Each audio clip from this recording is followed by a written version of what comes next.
Right, in this video we're going to write 4 times 2x minus 1 over 5 minus 2 3x plus 1 over 3 as a single fraction. So we need to do this a little bit at a time. Try not to do too much in one go. Now looking at 5 and 3, the common denominator will be the LCM of 5 and 3, which is 15. Which means I'm going to multiply the numerator here by 3. So we've got 3 brackets and thing in 3 and then brackets 4 times 2x minus 1 and close the brackets, or you do 3 times 4 and write that as 12 straight away. Here I've multiplied this one by 5 because I multiplied the 3 by 5, so I get 5 brackets 2 times 3x plus 1. Then underneath we're going to get 12 times 2x minus 1 minus 10 times 3x plus 1 over 15. Now some of you can jump from here straight to here straight away, and that's fine.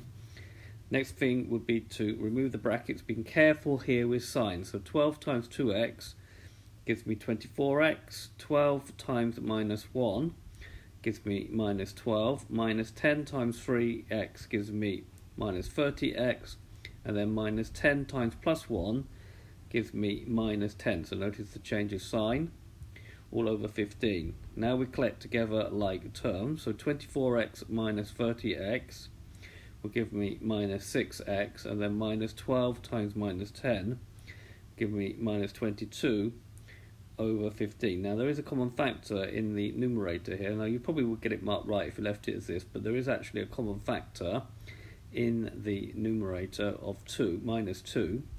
So if we take out minus 2, then we're going to get 3x. The sign will change to positive, and this will become 11 all over 15. So this is the final answer. Now you could have written it as like this, minus 2 over 15 brackets 3x plus 11. You should be able to recognise that that is the same as that. Having said that, if you've probably got that far, you might get full marks. So this has been a video to show you how to write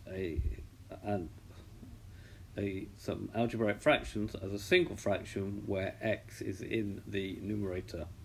I hope you've understood, and I thank you very much for watching.